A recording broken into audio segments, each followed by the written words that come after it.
L'association Aclas de Sevran organise une journée spirituelle le dimanche 19 novembre prochain dans le département de l'Orne au sanctuaire de Notre-Dame de Montligeon, Centre mondial de la prière pour les défunts et de l'espérance chrétienne. Prix de participation 40 €, départ 6 h, gare d'Épinay, porte de Pantin et d'Orléans. Réservation 06 80 70 73 26. Martinique Actualité. Olivier Dubois, ce journaliste d'origine martiniquaise kidnappé au Mali le 8 avril 2021 par les djihadistes alors qu'il tentait d'interviewer leur chef, est actuellement en Martinique. Il est venu remercier les franciscains, sa famille et du François, et d'une façon plus générale les Martiniquais, pour le soutien qu'ils lui ont apporté pendant les 711 jours qu'a duré sa captivité. La ville du François et son maire, Samuel Tavernier, ont mis en place certain nombre de manifestations pour accueillir Olivier Dubois comme il se doit.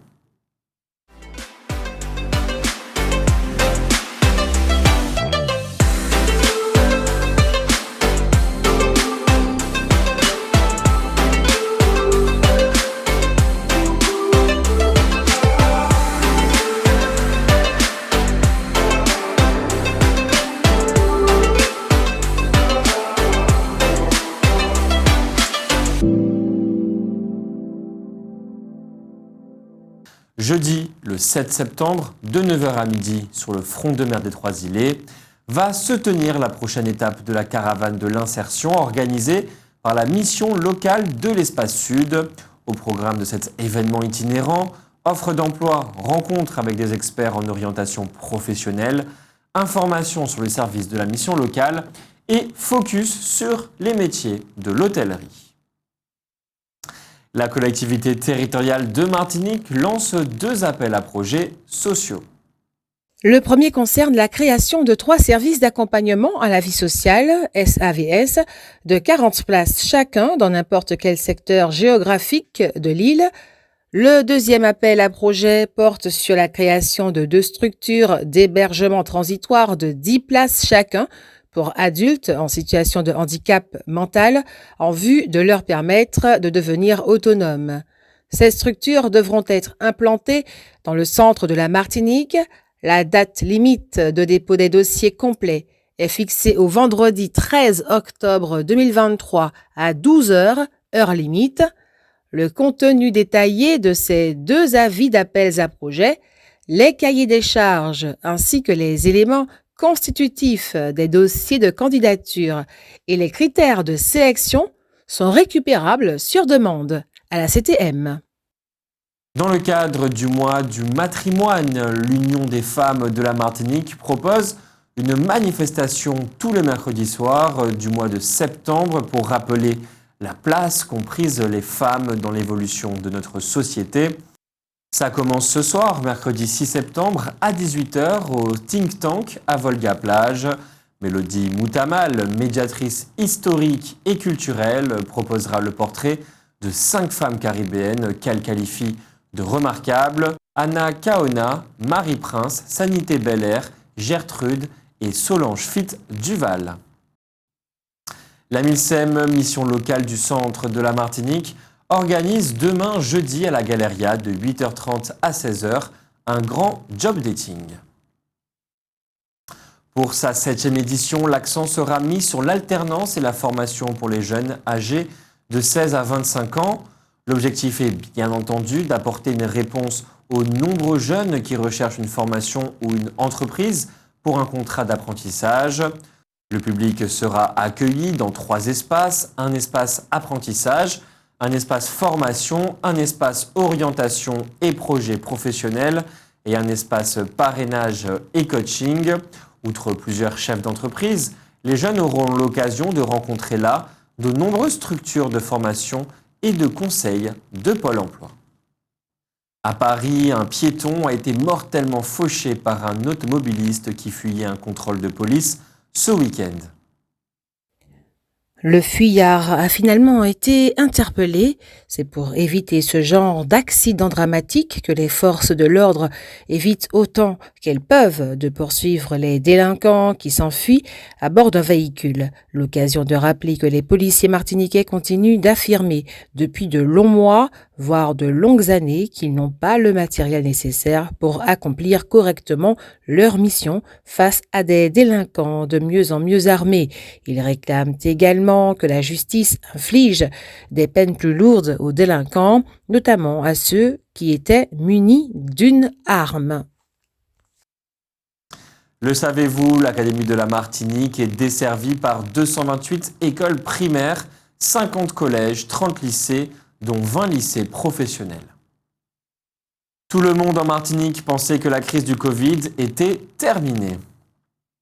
Au point qu'à l'hôpital Pierre Zobda Kitman, le service d'hospitalisation Covid avait été fermé. Or, cette maladie a refait son apparition. Le centre hospitalier a donc désormais des difficultés à recevoir des patients atteints du Covid et qui sont parfois dans un état grave. D'autant qu'une épidémie de dengue s'est également déclarée sur le territoire. En plus, il faut ajouter que le service des urgences est saturé de patients dont les pathologies ne nécessitent pas d'être traitées dans ce service. Le centre hospitalier a donc mis en place une nouvelle organisation interne pour faire face à cette situation. À l'occasion de la cérémonie de Bazeille 2023, le régime du service militaire adapté de la Martinique RSMA organise la cérémonie de rassemblement annuel des unités militaires troupes de marine des forces armées aux Antilles, jeudi le 7 septembre de 18h30 à 20h30 au quartier Brière de l'Isthme au Lamentin. C'est en 2004 que l'on a annoncé pour la première fois la présence d'un crocodile en Martinique. À l'embouchure de la Lézarde, aujourd'hui on parle non pas d'un seul, mais de 2 crocodiles. On parle aussi de les capturer tous les 2 avant la fin de l'année, car ils s'approchent de plus en plus des lieux habités et pourraient constituer un véritable danger pour les populations.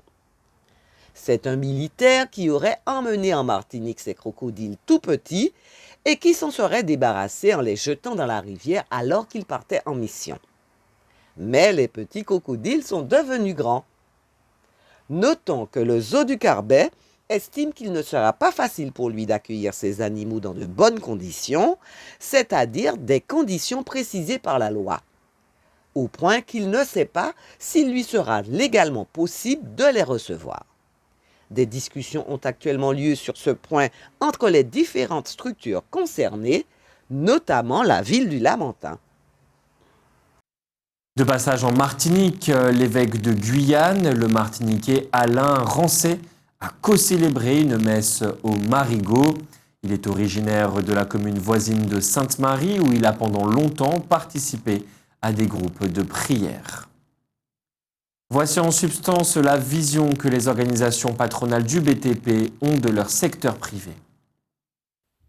Voici en substance la vision que les organisations patronales du BTP ont de leur secteur d'activité.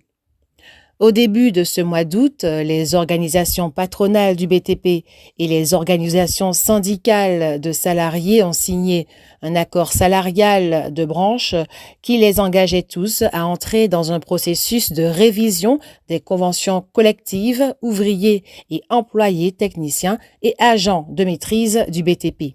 Cependant, les difficultés du secteur du BTP martiniquais restent bien présentes à cause, notamment, du faible niveau d'activité. Des centaines d'entreprises sont en crise, d'autant que d'autres problématiques plus structurelles leur rendent depuis longtemps la tâche difficile.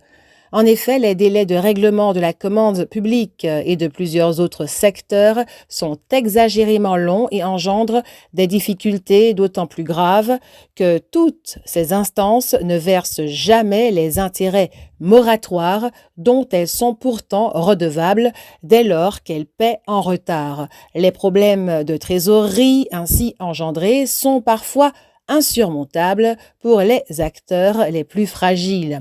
À cela s'ajoute l'irrégularité de la commande publique qui entraîne des périodes de sous-activité qui déstabilisent fortement le secteur. Les incertitudes sur les prévisions de lancement des chantiers rendent en outre impossible toute planification de la part des entreprises. Les délais sont en effet trop importants entre la remise des offres, l'attribution des marchés et le démarrage effectif des chantiers, alors que les prix de certaines fournitures et services restent très volatiles. Par ailleurs, le recours au travail illégal et la non-application des conventions collectives de la branche par certains instituent une concurrence déloyale vis-à-vis des entreprises respectueuses des lois. Pourtant, le BTP martiniquais s'emploie à sortir de ce marasme en renforçant notamment l'attractivité du secteur. D'ailleurs, de jeunes cadres et ouvriers issus du BTP commencent tout doucement à rentrer de l'Hexagone. Des plans de formation sont également mis en place pour préparer les entrepreneurs et leurs collaborateurs aux métiers nouveaux. Le secteur du BTP réclame aussi un soutien collectif, effectif et régulier de la commande publique dans le cadre d'un plan opérationnel pluriannuel qui contribuera à pérenniser les entreprises locales grâce à un dialogue constructif permanent. Estimant que cette nouvelle approche servirait une politique d'aménagement et d'équipement du territoire profitable à tous les Martiniquais, les organisations patronales du BTP ont organisé une conférence de presse de rentrée du secteur ce jeudi 31 août à la Chambre des métiers et de l'artisanat dans le but d'apporter des informations sur leurs actions. Outremernews.fr, le site de l'actualité Outre-mer, 24 heures sur 24 et 7 jours sur 7. Retrouvez la chaîne Outremer News sur YouTube.